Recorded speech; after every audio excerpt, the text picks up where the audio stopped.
Hey Scrappers, it's Vanessa here, and welcome to my stop on the Traci Design Team All is Bright YouTube hop. So today, rather than doing a process video, I am just going to do a layout share for the layout that I created, and so I have it here. And what I decided to do was really just focus mostly on using the printed 4x6 patterned cards. So Traci has like a whole collection that has every pattern paper in the collection in a 4x6 card size. So I went ahead and printed all of them for the All is Bright collection, and I'm not using every pattern. I just went through and picked an assortment of patterns. I wanted to make it bright and colorful and playful and fun. And so I went through and chose the patterns, and then basically all I did was I took a piece of red cardstock, so that was what was going to frame my layout, and then I have a piece of white cardstock, layered those up, and then I took my circle dies, which I have sitting right here. So I have my circle dies, and these ones have like a stitched edge on them, and so I just selected these four, which I only end up using 3 of the sizes, but I cut 4 different sizes of circles basically, from the smallest to the next 3 up in size. And all I did, went through my die cutter, cut all my circles out, and then once I had that done, I basically just set off to place my circles in obviously a circular wreath sort of design. And then once I had that, I did all the big ones on the bottom, and then I took the next, or I guess the second next smallest size, and I put those down next, and then the smallest of the circles are these ones here, and then I placed those last, and all of the smallest circles I went ahead and popped those up on some fun foam to give me some dimension on the layout. Once I had that all in place, I did go ahead and take my Mickey head punch, and I went ahead and punched Mickey heads in the yellow and white star paper.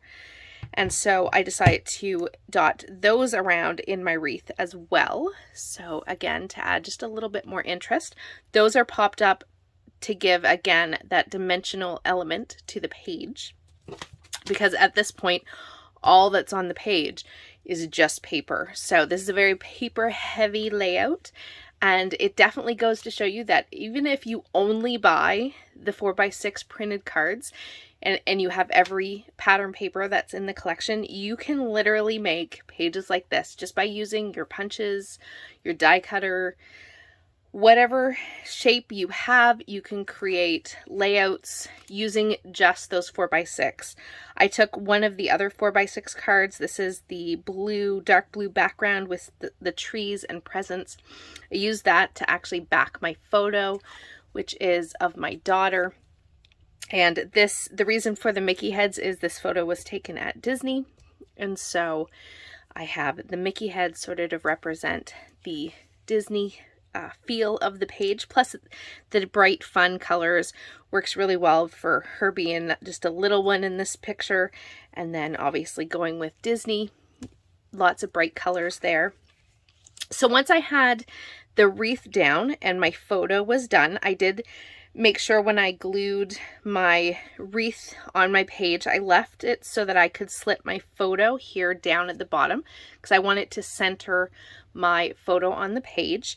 And then once I had my photo there, I knew that my title, the best placement for it was going to be just right above the photo itself. And my title is just Greatest Gift.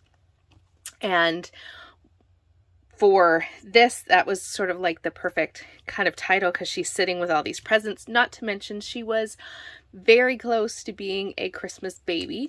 So she was born on December 22nd, and we came home on Christmas Eve. So yeah, she was pretty close to a Christmas baby, so she was my Christmas present that year for sure. I was getting to come home and be home on Christmas with her. So hence the greatest gift title, I thought really worked well. And then once I had that down, all I really ended up doing was coming in with some of these little dots that were part of the actual thicker set that this greatest title came from. Once I decided that I was going to use that, I thought adding these circles really pulled in that sort of glittery, iridescent title. So I added that, and then I had these little metal dots, I guess they are. I'm not even sure. They're really old. I used the whole package of them, and they're these perfect blue color to go with this page. So I just dotted those all around. And then once I had that, I really felt like at the bottom of the page, I needed to have sort of a bit of a statement to really say, like, this is a wreath, and really have that sort of, when you build a wreath, generally there's always a bow somewhere. So I went ahead and took my bow die, and I took one of the 4x6 pattern papers and cut out a bow. And then I took my Mickey head punch again and took another a different 4x6 and went ahead and cut a Mickey head out of that. Once I had that, once I had that in place, the last thing I just added were from the sticker sheet, some of these cute little holly and berry stickers, and that was pretty much it. So everything on this layout is coming from mostly those 4x6 cards, and like I said, other than these 3 ephemera type pieces, everything is really just using those pattern cards, which is just, I think, so awesome. And the best part about it is, even though I've used them for this, I can go and print them again and use them on another layout. So I love how this one turned out. It's definitely fun and playful and perfect for a little girl Disney layout. And so be sure to check the links down below and hop along and see what everyone else is creating for the All Is Bright hop. There's also going to be a All Is Calm hop, which I will have a video on for that as well, so be on the lookout for that. Don't forget to hit up Traci's shop and grab this collection while it is on sale, because there is obviously, over the Thanksgiving weekend, there is definitely a sale, and this will be part of it. So be sure to grab lots of these fun printables so that you can get them when they're on sale. And if you want to see the whole entire collection and each individual piece, Traci does have a share on her YouTube where you can see exactly all of the papers and ephemera that is in this collection, so be sure to check that out. And with that, guys, I will catch you on the next one. Have a great day, everybody. Bye-bye.